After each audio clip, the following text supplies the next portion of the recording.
창세기 12장부터 50장에는 족장들을 통한 하나님의 일하심이 어떻게 나타납니까?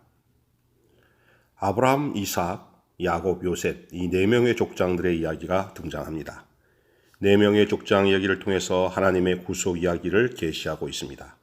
하나님은 아브라함은 택하시고 부르시고 의롭다 하시고 이삭을 아들 삼으시고 야곱을 거룩하게 하시고 요셉을 통해서 영화로우심을 담고 있는 복음을 말합니다.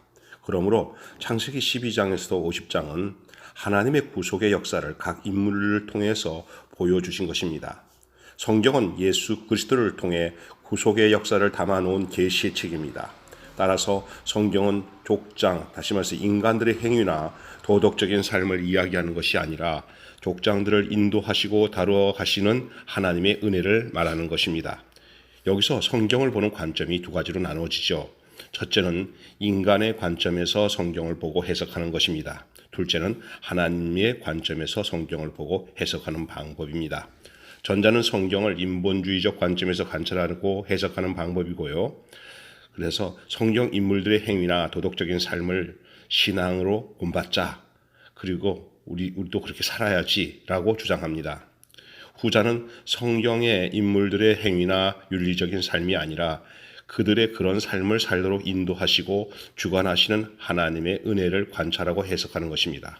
따라서 인간의 행위에 초점을 맞추기보다는 그런 삶을 드러나게 하신 하나님의 은혜와 일하심에 집중하고 성경을 해석합니다. 따라서 아브라함의 신앙이 위대한 것이 아니라 아브라함의 신앙을 위대하게 만드신 하나님의 은혜에 초점을 맞추는 것입니다. 많은 목회자들이 성경에서 하나님의 일하심보다는 인간의 행위에 초점을 맞추어 가르치고 설교합니다. 그러다 보니까 인본주의가 나오고 은혜보다는 행위에 초점을 맞춘 율법주의적 설교가 유행하게 되는 것입니다. 이런 율법적인 설교는 교인들이 듣기는 좋아하고 또 이런 설교를 요구합니다. 아이러니하게도 실제로는 그렇게 살지 못하면서 말입니다. 오늘날 교회 강단에서 이런 윤리와 도덕 이야기를 전함으로 그저 설교가 관념화되고 윤리와 지식으로 전락해버리고 말았습니다. 그래서 성령의 역사는 점점 사라지고 설교가 하나의 종교 강연처럼 되고 있습니다. 교회는 하나님이 누구시며 인간을 위해 무엇을 하셨는가, 하나님의 일하심과 은혜를 전하는 곳입니다. 교회는 인간의 가능성을 전하는 것이 아니라 죄인된 인간을 구원하러 오신 우리 주 예수 그리스도를 전하는 것입니다. 우리 주 예수 그리스도 앞에서 자신의 의를 부인하고 오직 십자가의 은혜를 받아 구원을 베푸시는 주님을 찬양하고 경배하고 높이고 자랑하는 곳입니다.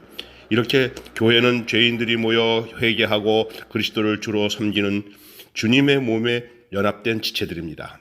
교회는 건물이나 어떤 조직이나 단체가 아니라 생명으로 연합된 성령 공동체입니다. 늘 성령에 의해서 움직이고 성화되어 가는 하나님의 성전입니다. 그러니 주님의 몸인 교회를 사랑하고 주님을 섬기는 일은 그분 안에서 자연히 따라오게 되는 현상이죠.